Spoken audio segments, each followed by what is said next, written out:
Everyone, welcome back to मुद्रा mix. तो yes, फिर से एक नई कहानी, एक नया मैसेज और एक नए मोरल के साथ मैं फिर से आप लोगों के सामने हाजिर हूँ।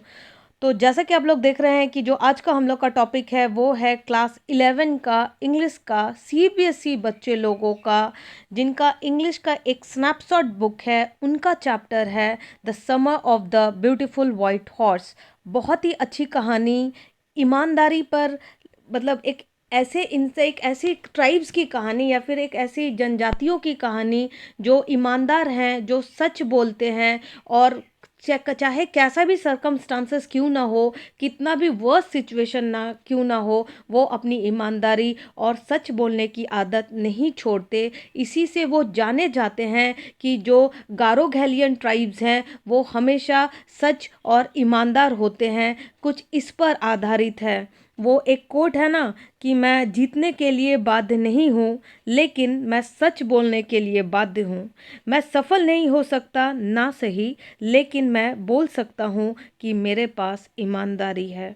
तो कुछ ऐसा ही कोट पर आधारित जो गैरो घैलियन जो ट्राइब्स थे और जो हमारे राइटर हैं विलियम सरोयान, उन्होंने लिखा है। उन्होंने अपने चाइल्डहुड की एक कहानी के लिए डिस्क्राइब किया है इस स्टोरी को और बताया है कि उनके साथ क्या हुआ था। कि उनके एक कज़न थे मुराद, जो कि 13 इयर्स ओल्ड थे। वो एक वाइट हॉर्स चुरा के ले आते हैं और लाते हैं, उसको राइडिंग करते हैं और फिर आराम को भी, यानी कि इनको भी दिखाते हैं। और 9 इयर्स का था आराम और उसको बिलीव नहीं होता कि वाइट हॉर्स मुराद के पास है, क्योंकि उन लोग की कंडीशन इतनी वर्स थी, इतने वो पुअर थे कि वो भरोसा नहीं कर पा रहा था कि मुराद के पास वाइट हॉर्स है। और उसको ये मालूम चल गया था कि ये हॉर्स जो है वो कहीं से चुराया गया है, क्योंकि उन लोग की इतनी हैसियत ही नहीं थी कि वो वाइट हॉर्स खरीद सके। और बाद में उसको फिर से, क्योंकि उनके ट्राइब्स गैरो घैलियन ट्राइब्स जाने जाते थे ईमानदारी और सच्चाई के लिए, और बाद में वो दोनों ही उस वाइट हॉर्स को उसके मालिक को वापस कर देने की कहानी है the summer of the beautiful white horse. तो थोड़ा सा इसका पहले थीम डिस्कस करते हैं। ऑल दो मैं अगेन रिक्वेस्ट कर देती हूँ क्लास 11 के स्टूडेंट से कि वो समरी पर जंप करने से पहले एक बारी स्नैपशॉट का जो स्टोरी है वो ज़रूर गो थ्रू करे बुक से, ताकि वो इजीली रिलेट कर पाए उस कहानी से इस समरी को। तो चलिए स्टार्ट करते हैं जो आज का हम लोग का जो कहानी है, जो थीम है और जो मोरल है। The summer of the beautiful white horse, जो समरी है वो इंग्लिश में है, लेकिन मैं एक्सप्लेन करूंगी हिंदी में, तो दोनों मीडियम के बच्चों के लिए हेल्प हो जाएगी। क्योंकि कंटेंट इंग्लिश में है, बोल हिंदी में रही हूँ, तो मुझे लगता है दोनों बच्चे इजीली अंडरस्टूड कर लेंगे इसको। The summer of the beautiful white horse revolves around two American boys. जो कहानी है वो दो अमेरिकन बॉयज के इर्द गिर्द चक्कर लगाती है। The boy belong to the Garoghlanian tribe. जो दो बच्चे थे वो गैरोघैलियन ट्राइब से बिलोंग करते थे। We learn that even though they were poor they never sacrifice their honesty. वो दो बच्चे पुअर तो थे, लेकिन उन्होंने अपनी ईमानदारी को कभी सेक्रीफाइस नहीं किया। In fact even in the worst situations they were always honest. और मतलब बदतर से बदतर सिचुएशन क्यों ना हुआ, वो ऑनेस्ट सिचुएशन में ही बने रहे, उनकी ऑनेस्टी नहीं गई। Similarly the boys never still और लाई। वो झूठ भी नहीं बोलते थे, वो चीज़ों को चुराते भी नहीं थे। वट एवर द सिचुएशन में बी, चाहे कितना भी खराब सिचुएशन क्यों ना हो, वो कभी झूठ और कभी चोरी का सहारा नहीं लेते थे अपने लाइवलीहुड को लीड करने के लिए। This story describe the particular incident about the white horse they once got. और ये जो कहानी है वो आधारित है एक ऐसे इंसिडेंट की जब उन्हें एक सफ़ेद घोड़ा मिलता है राइड करने के लिए। Aram is 9 years old and his cousin Mourad is 13 years old. जो आराम थे वो 9 इयर्स ओल्ड के थे और जो मोराद थे वो 13 इयर्स ओल्ड के थे। Aram is very fascinated by the world as things are easy in childhood. Moreover, Morad is the crazy one as everyone call him. मुराद को सब क्रेजी बोलते थे क्योंकि उसकी हरकतें ऐसी थी, वो ऐसे अजीबोगरीब चीज़ें करते थे कि everyone calls him crazy. मुराद को बोलते थे। द स्टोरी बिगन, जो कहानी स्टार्ट होती है with Mourad visiting Aram's house in the morning at 4। Mourad आता है आराम के घर पे भोर के 4 बज रहे होते हैं मॉर्निंग में, मतलब मॉर्निंग भी नहीं होती है, अभी भी बाकी है सुबह होना। To Aram surprise Mourad has brought a beautiful white horse. Aram बिल्कुल सरप्राइज हो जाता है क्योंकि वो मोराद को एक सफ़ेद घोड़े के साथ देखता है, विच ही इज़ राइडिंग, जिस पर वो राइड कर रहा था। Morad assures him that it is indeed a horse and he is not dreaming। आराम अपने आंखों को मलता है और उसे ऐसा लगता है कि शायद वो सपना देख रहा है, क्योंकि उसको ये मालूम था कि उसकी इतनी हैसियत नहीं है कि वो वाइट घोड़े को अफोर्ड कर सके, तो उसको सब ड्रीम जैसा लग रहा था। लेकिन उसका जो कज़न था मोराद, वो उसको एश्योर करता है कि भाई तुम सपना नहीं देख रहे हो, ये रियल है, मैं रियल में सफ़ेद घोड़े की राइडिंग कर रहा हूँ।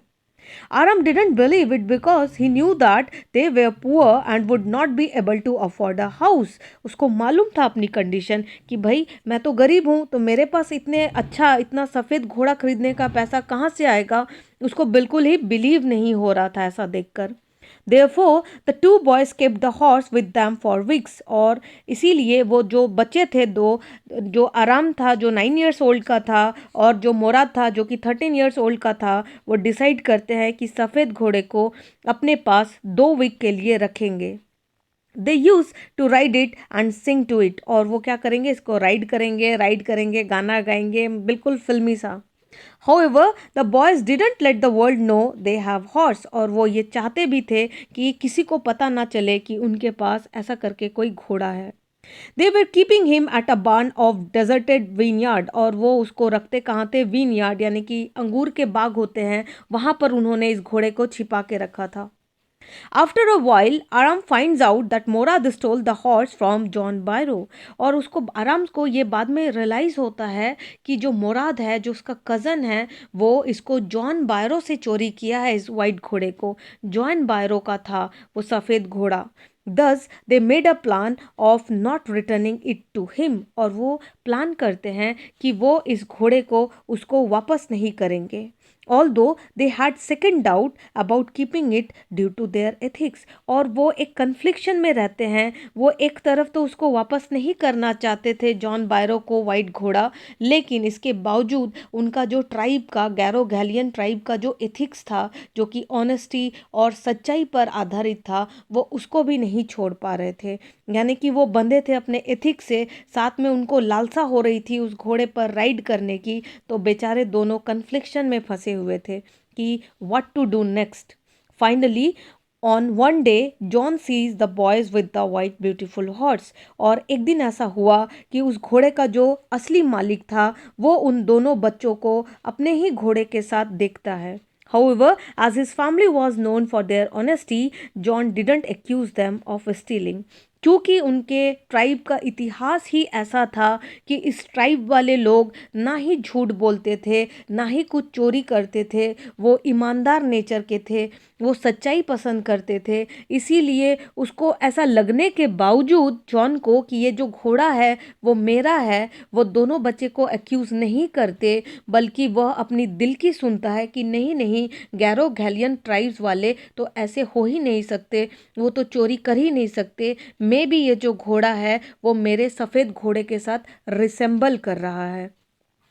On the other hand, his belief was so strong, he just said that the horse resembles his horse a lot। कि उसके घोड़े से रिसेंबल कर रहा है ये घोड़ा, ये बच्चे लोगों ने चुराया नहीं है, क्योंकि गैरो गैलियन ट्राइब की यही खासियत थी, यही उनका एथिक्स था कि वो कभी चोरी और झूठ नहीं बोलते थे।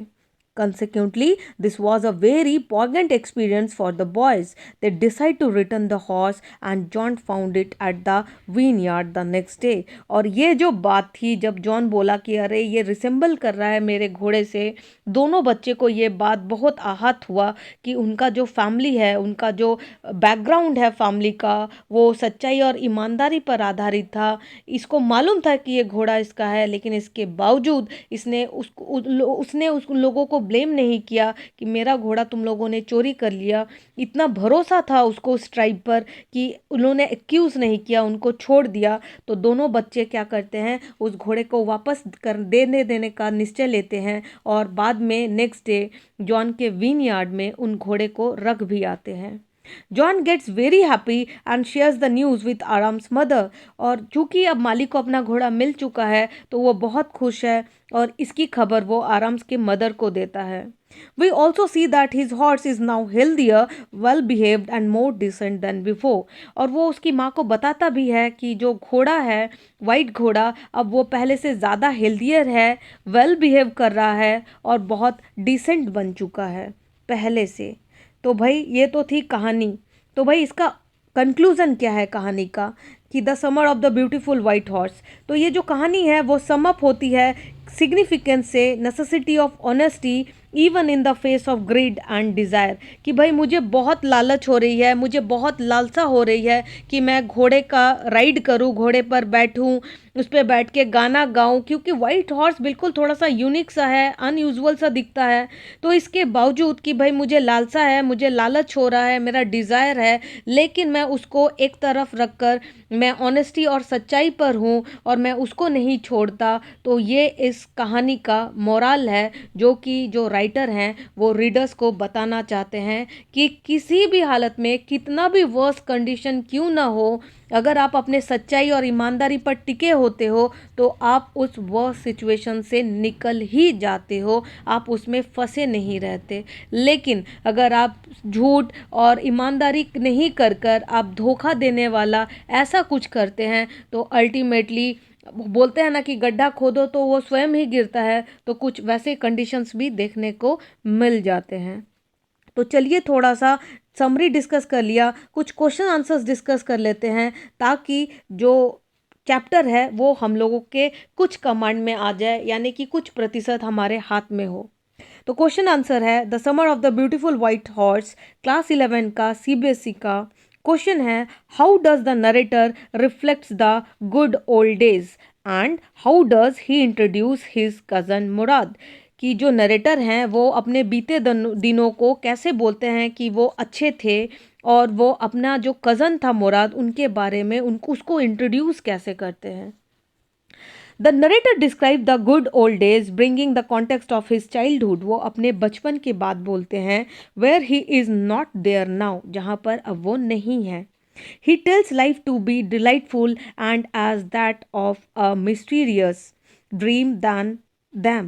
और वो अब किसी का भी जो बचपन है वो इतना अच्छा होता है, वो इतना ब्यूटीफुल होता है, जब हम लोग उस अवस्था में होते हैं हम उस सिचुएशन को नहीं रियलाइज़ कर पाते, लेकिन जैसे ही बचपन से गुजरते हैं उस स्टेज से और जब हम लोग अपने एडल्ट में आ जाते हैं और जब पीछे मुड़ के देखते हैं तो हमारा बचपन हमें बहुत याद आता है और वो गुड ओल्ड डेज के रूप में कहा जाने लगता है। तो यहाँ के राइटर भी अपने बचपन के, अपने चाइल्डहुड को याद करते हैं, उनकी सारी मिस्ट्रीज उनको याद आती है कि सब कुछ सपने की तरह है। His world was full of every kind of magnificence he could imagine. और उनका जो वर्ल्ड था, उनकी जो दुनिया थी वो बिल्कुल बेहतरीन, बिल्कुल मैग्निफिकेंस थी, मतलब जैसे कि उनकी कल्पना थी। In the meantime the narrator also gives a glimpse of his cousin Mourad. और उसी के साथ जो नरेटर हैं वो उनके कज़न का भी एक झलक देते हैं कि वो कैसे कंसिडर किए जाते हैं। लोनाटिक बाय एवरीबडी, क्रेजी बोला जाता था, मुराद की हरकतें ऐसी थी। अब आप लोग देखा ना कि समरी पे कि वो किसी का घोड़ा ही चुरा लाए थे तो लोग उनको क्रेजी बोलते थे। ही ऑल्सो नरेट्स, वो बताते हैं कि an incident where Murad had come to his house at 4 in the morning which justifies the craziness of cousin to the readers. कि भाई आप लोग देखो ना कि एक समर, एक गर्मी की ऐसी सुबह कि मुराद एक घोड़ा चुरा लाते हैं, भोर के 4 बज रहे होते हैं, वो आराम को उठाने आते हैं और उसको दिखाने आते हैं कि देखो मैं घोड़े की राइडिंग कर रहा हूँ। तो ये साबित होता है कि वो किस हद तक क्रेजी थे। Second question, how did the narrator realize that he was not dreaming? Out of the window, what did he see and what did Murad speak in Armenian? It was hard for him to believe what he was seeing, through it was enough for the narrator to believe that he was not dreaming। भाई उसको ये believe ही नहीं हो रहा था कि सफ़ेद घोड़े पे उसका जो कज़न है वो राइड कर रहा है, वो भी भोर के 4 बजे। उसको ऑलमोस्ट लग रहा था कि चीज़ें अनबिलीवेबल है, क्योंकि हमारी इतनी हैसियत नहीं कि हम कोई घोड़ा अफोर्ड कर सके, और इसके बावजूद उनका कज़न उसको राइड कर रहा था, उसके लिए अनबिलीवेबल था, सरप्राइजिंग था। The daybreak had just begun, and it had begun with a surprise to Aram, who was taken aback to see his cousin Murad sitting on a beautiful white horse. वो बिल्कुल surprise हो जाता है कि वो देखता है कि उसका जो कज़न ब्रदर है मुराद वो बैठा हुआ है एक बिल्कुल खूबसूरत से सफ़ेद घोड़े पर। वो ये सब विंडो से देखता है। Seeing the narrator sticking his head out of the window, वो बिल्कुल विंडो से अपना मुंडी बाहर निकालता है, अपने आंखों को रब करता है। Mourad had said to him that it was a horse, और मुराद बताता कि अरे देखो ये कितना अच्छा सफ़ेद घोड़ा है। And confirm that he was not dreaming, कि तुम देखो ना, तुम ड्रीम नहीं देख रहे हो, सब कुछ सच है, ये बिल्कुल सही में तुम देख रहे हो कि ये सफ़ेद घोड़ा है। He had also asked Aram in Armenian to make it quick if he wanted to ride the horse. और उसने ये भी बोलता है कि अगर तुम भी इच्छुक हो, तुम्हें भी लालसा हो रही है कि तुम सफ़ेद घोड़े पर राइड करो, तो प्लीज़ जल्दी से आ जाओ बाहर और घोड़े की राइडिंग करने का मजा लो। Third question, what is their concept of stealing and how according to them they had not stolen the horse? For the first time, when Aram had seen his crazy cousin Murad sitting on a beautiful white horse, he had been taken aback. और जब पहली बार आराम अपने cousin brother को मुराद को देखता है सफ़ेद घोड़े पर बैठकर, वो सरप्राइज हो जाता है एंड वॉज क्वाइट एस्टोनिस्ड। बिल्कुल सरप्राइज, उसको अनबिलीवेबल था कि क्या चल रहा है, मैं सपना देख रहा हूँ, मतलब कुछ उसके मतलब उसको ऐसा लग रहा था कि सब कुछ ड्रीम जैसा चल रहा है उसके आंखों के सामने। The constant thought of whether Murad had stolen the horse was hitting him hard until his brain made a way out of it. He asked Murad whether he had stolen it. कहाँ से? From somewhere, at which Murad called him out instead of answering it. उसको answer के बजाय उसने बोला कि लाया हूँ ना कहीं से, तुम आओ ना, राइड करते हैं चलो। To which Murad called him out instead of answering it. This made it sure to Aram that the horse was stolen. और जैसे ही वो उसके क्वेश्चन का जवाब नहीं देता कि कहाँ से लाए हो, उसको तुरंत समझ में आ जाता है कि घोड़ा कहीं से तो उसके कज़न ने चुराया है इसको।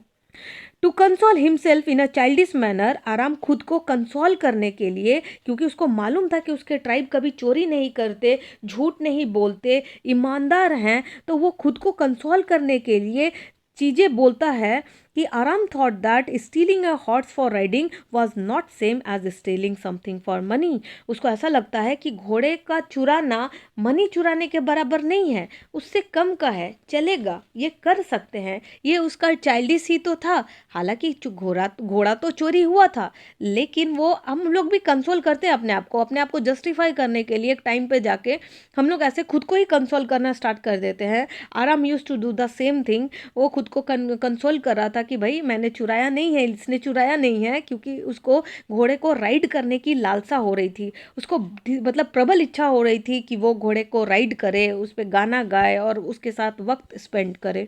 और वो खुद को मना रहा था कि ये भाई पैसे चोरी करने के जितने बराबर का क्राइम नहीं है, हम लोग कर सकते हैं, रख सकते हैं उसको अपने पास। The horse never stolen until it was sold for money, कि भाई घोड़ा तब तक नहीं चोरी किया माना जाएगा जब तक हम इसको पैसे के लिए नहीं बेचते हैं कहीं। Next question, how did Aram feel about the horse from the beginning? Aram remembers an experience when he was 9 years old। वो ये सब कुछ याद करता है जब वो 9 साल का था। His cousin Murad was a beautiful white horse and asked him to be quick if he wanted to ride the horse. With a lot of thoughts tempting Aram to think whether his cousin had stolen the horse, he also had thought of his longing to ride horses. उसको बड़ी लालसा हो रही थी। Moreover, it took a few minutes for him to get out of the thought process as they both belonged to the Garogalian tribe. Though Aram was astonished to see Murad sitting on the horse in the beginning, he rather thought of consoling himself by thinking that the horse was never stolen until they decided to sell it and went on to ride the horse. उसने बोला ना कि उसने खुद को पुरजोर console करा कि भाई मैंने चोरी नहीं किया, इसने भी चोरी नहीं करा, हम लोग झूठ नहीं बोल रहे हैं, ये पैसा चोरी करने के बराबर जितना चोरी नहीं है। चोरी तो तब मानी जाएगी ना कि जब हम लोग घोड़े को बेचकर पैसा ले ले, कुछ ऐसा। तो ये तो था क्वेश्चन आंसर और समरी भी। तो मुझे लगता है कि जो रीडर्स हैं और जो स्टूडेंट्स हैं सीबीएसई के क्लास 11 के, उनको बहुत हद तक अब ये स्टोरी पर कमांड हो चुका होगा, उनको समझ आ चुका होगा कि ये स्टोरी आखिर किस पर आधारित है और किन दो बच्चों के इर्द गिर्द घूम रही है और जो मोरल है वो क्या है। अगेन बता दूं कि समरी पर प्लीज़ जंप करने से पहले एक बार चैप्टर को ज़रूर से ज़रूर रीड करना, तो और अच्छे से रिलेट कर पाओगे। Hopefully you like the video. Thank you.